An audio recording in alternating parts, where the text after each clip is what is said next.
नमस्कार मित्रों, महाभारत की श्रेष्ठ कथाओं में आपका स्वागत है। मैं हूं डॉक्टर हरिनिवास। चैनल का नाम है संस्कृत साहित्य एवं संस्कृति। महाराज युधिष्ठिर मार्कंडेय मुनि से कहते हैं कि महाराज, मुझे पतिव्रता स्त्री और माता पिता की सेवा करने से क्या फल मिलता है वो बताइए। देखिए, ये तो सारे बहाने हैं। ये सारी शिक्षा हम ही लोगों को दी जा रही है। श्रोतुम इच्छामि भगवान स्त्रीणाम माहात्म्यम उत्तमम कथ्यमानम त्वया विप्रे सूक्ष्मम धर्मम च तत्वता।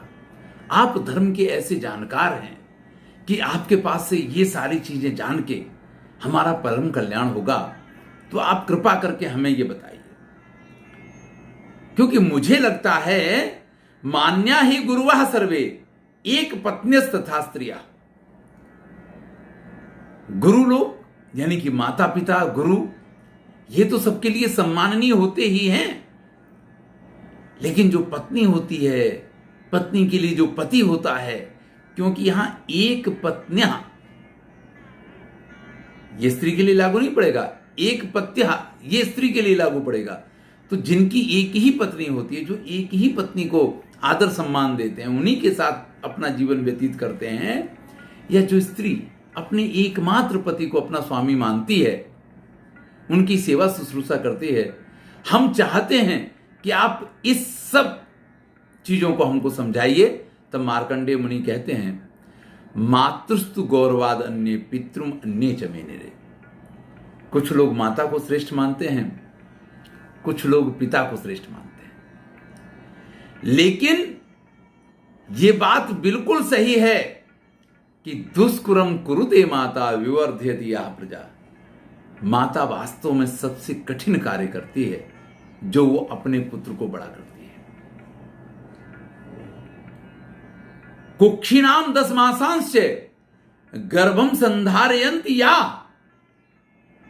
नार्यः कालेन संभूय किम अद्भुततरम तथा। अरे 10 महीने तक वो अपने कोख में बालक को रखती है, अपने गर्भ में बालक को धारण करती है। संसार में माता के अतिरिक्त और कोई इस कार्य को नहीं कर सकता है, इसलिए माता का स्थान सर्वोपरि है। यम कृच्छेण महता पुत्रम प्राप्य सुदुर्लभम चिंतयन्ति सदा वीर कीदृशो यम भविष्यति। हर माता पिता ये चाहता है, चाहे उसको कठिन तपस्या करनी पड़े, चाहे उसको कुछ भी करना पड़े, कितना भी कुछ देवी देवताओं को मनाना पड़े, जो कुछ करना पड़े, लेकिन उसको संतान होनी चाहिए। और संतान होने के बाद भी वो संतान उसकी सुखी रहे, वीर बने, साहसी बने, पराक्रमी बने, इस प्रकार का भाव हमेशा माता पिता रखते हैं। असंसते ही पुत्रेषु पिता माता च भारत।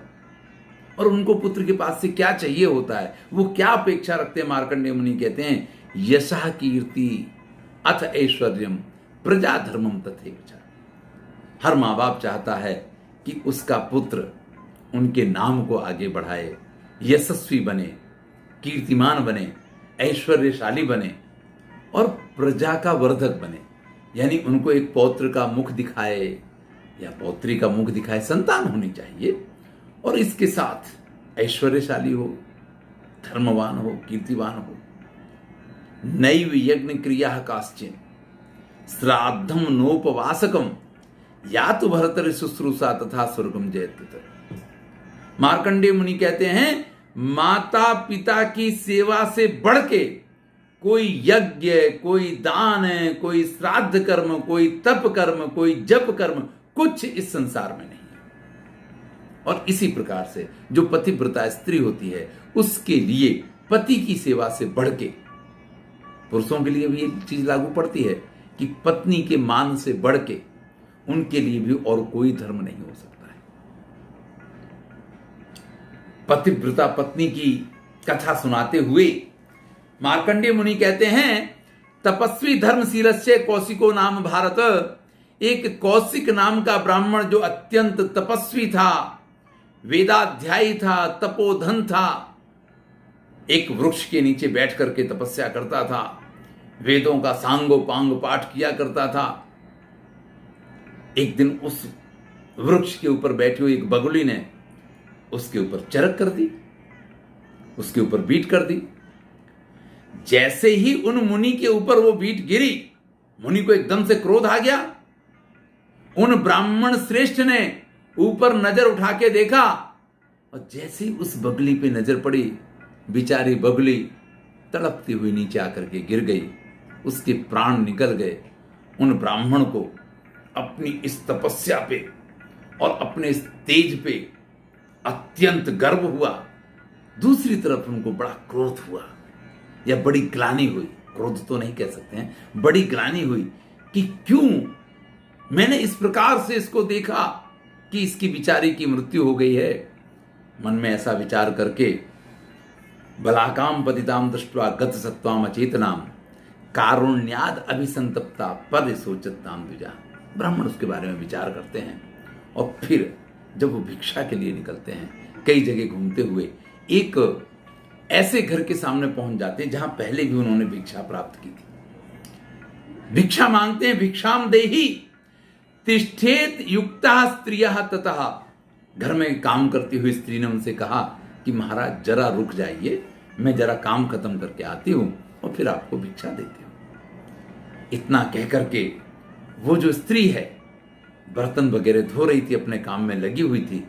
अब उन गंदे हाथों से ब्राह्मण को भोजन कराना या भिक्षा देना ये योग्य नहीं था, तो उसने कहा इस कार्य को पूर्ण कर लूं। लेकिन जब तक इस कार्य को पूर्ण करती है, भरता प्रविष्टा से ऐसा तस्या भरत सप्तमय, उसी समय उसका पति वहां आ जाता है। पति को बहुत जोर से भूख लगी थी। वो उस ब्राह्मण देवता को भूल करके वो स्त्री जो है अपने पति की सेवा में लग जाती है, उनके हाथ पैर धुलाना, उनको भोजन करवाना। जब उसकी पति विश्राम करने जाते हैं ना, तब उस पतिव्रता स्त्री को ये याद आता है कि अरे दरवाजे पे ब्राह्मण श्रेष्ठ खड़े हुए हैं और मैंने तो उनको रुकने के लिए कहा था। सा ब्राह्मणम तदा दृष्ट्वा संस्थितम भैक्षकांक्षितम कुर्वती पति सुश्रुताम स्माराथ सुभेक्षणा। अब जब इस प्रकार से याद आया तो व्रीडता सा भवत साध्वी, तो उसको बड़ा शर्म महसूस हुई कि अरे रे रे, मैंने ब्राह्मण श्रेष्ठ को खड़े होने के लिए कहा कि मैं अभी भिक्षा लेके आ रही हूं और ये मेरे पति आए, मैं तो उनकी सेवा में लग गई, उनके काम में लग गई, मैं तो बिल्कुल भूल ही गई उनको। तो उनके पास जाती है और बाहर जाकर के उनसे कहती है कि ब्राह्मण श्रेष्ठ थोड़ा क्षमा करें, मुझे थोड़ी देर हो गई। ब्राह्मण श्रेष्ठ को तो गुस्सा आ गया।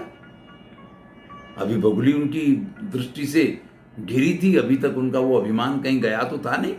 तुम जानती नहीं मैं कैसा तेजस्वी ब्राह्मण हूं। मन में इस प्रकार की भावना के साथ किमदम भवति त्वं माम तिष्ठेत युक्त्वा वरांगणे उपरोधम कृतवती ना विसर्जित त्वमसि। ये तुमने लगा क्या रखा है देवी? मुझसे कहती हो कि खड़े रहो और इतनी देर से मैं आपके यहां खड़ा हुआ हूं, तुम मुझे मुक्त क्यों नहीं करती हो?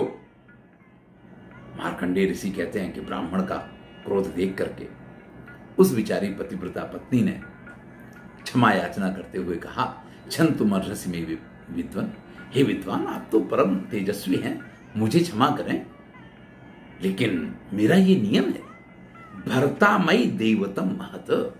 मैं अपने पति को ही सबसे बड़ा परमेश्वर मानती हूं, मैं उन्हीं को सबसे बड़ा देवता मानती हूं, और जब मेरे देवता मेरे सामने आ जाएं तो उसके बाद मेरे लिए किसी का कोई महत्व नहीं रह जाता है। अब जब उनको भूख लगी हुई थी, मैंने उनके सारे कार्य पूर्ण कर दिए हैं, उसके बाद मेरे पास समय मिला है तो मैं आपको भोजन कराने के लिए, आपको भिक्षा देने के लिए यहां आई हूं। ब्राह्मण श्रेष्ठ को बड़ा क्रोध आया, अच्छा तेरा पति ब्राह्मण से भी श्रेष्ठ हो गया? अरे ब्राह्मणों की गर्मी से तो इंद्र भी डरता है, ब्राह्मणों के तेज से तो इंद्र को भी भय लगता है, ब्राह्मण के तेज से पूरी पृथ्वी में आग लग सकती है। तरह तरह की बातें करने लगे ब्राह्मण श्रेष्ठ, बड़े गुस्से में थे।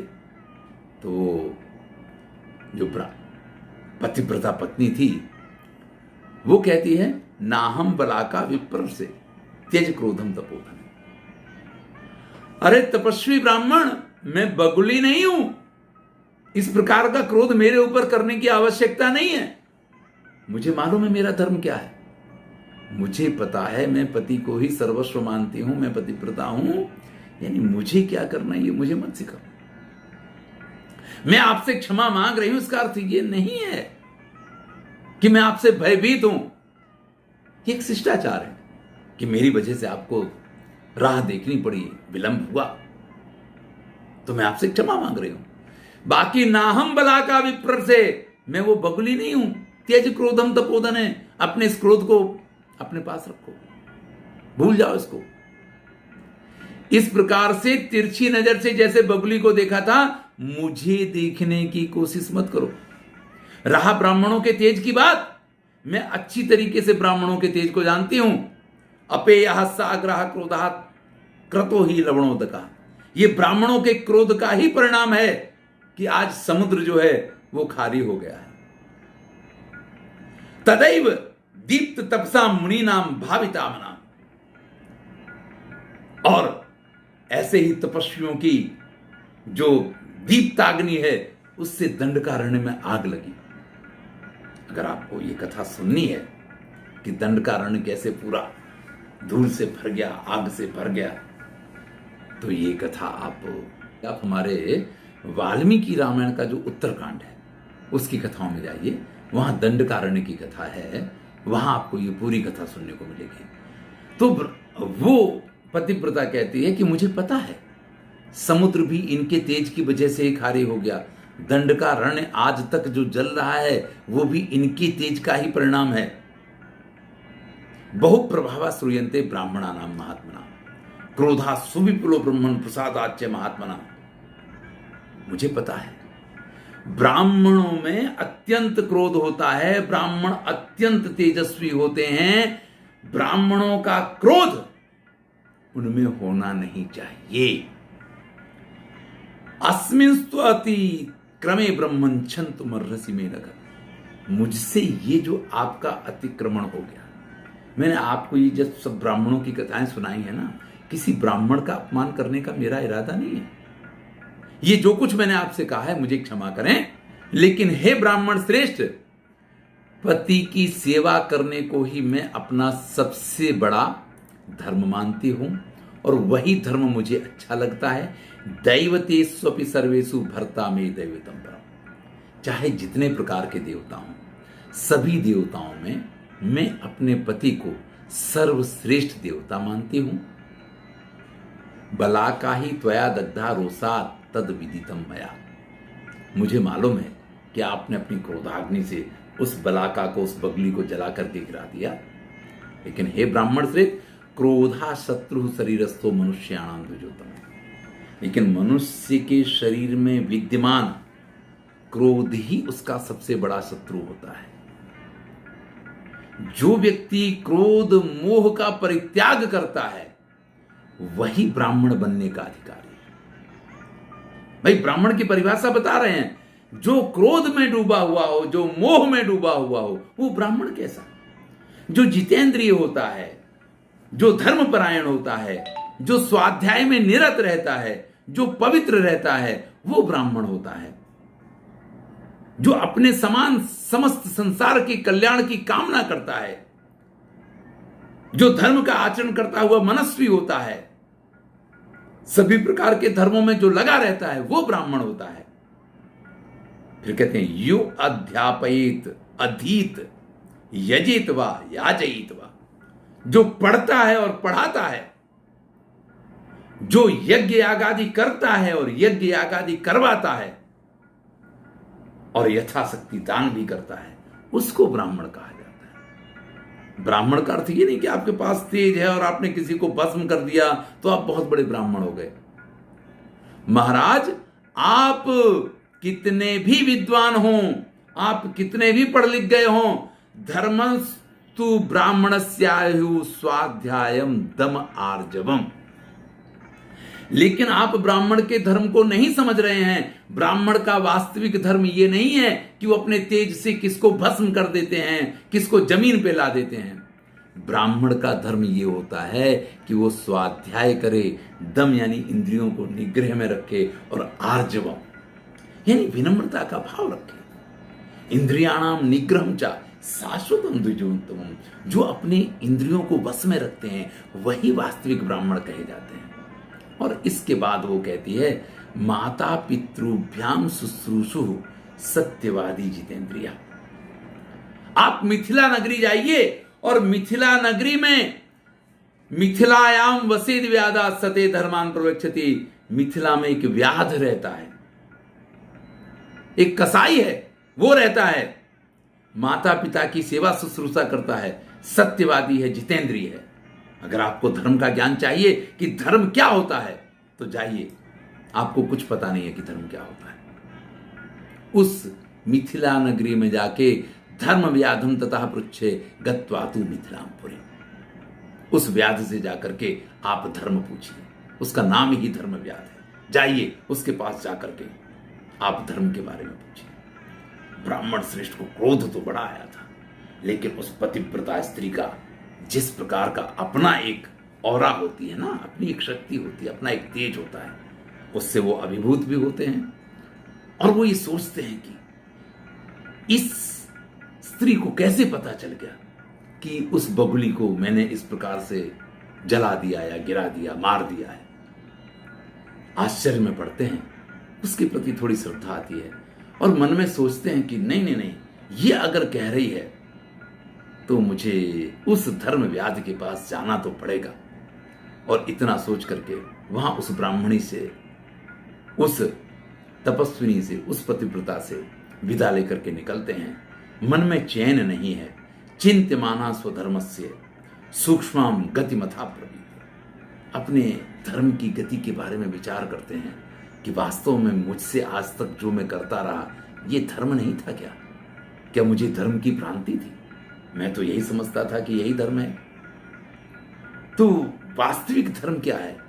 चलो, उस पतिव्रता ने अगर ये कहा है, एक पत्नियां नाम यहां पे दिया है उसका, जो एक ही पति में श्रद्धा रखती है, पतिव्रता है, तो उसके कथनानुसार चलता हूं। मिथिला में चल करके उस धर्म व्याध के पास से मैं धर्म को जानूंगा, तभी मेरी आत्मा को शांति मिलेगी। इस प्रकार का निश्चय करके वो ब्राह्मण श्रेष्ठ मिथिला के लिए प्रस्थान करते हैं। आगे की कथा अगली वीडियो में सुनेंगे। देखिए वहां इनको क्या उपदेश मिलता है। धन्यवाद। मैं हूं डॉक्टर श्रीनिवास। चैनल से आप परिचित हैं। चैनल का नाम है संस्कृत साहित्य एवं संस्कृति।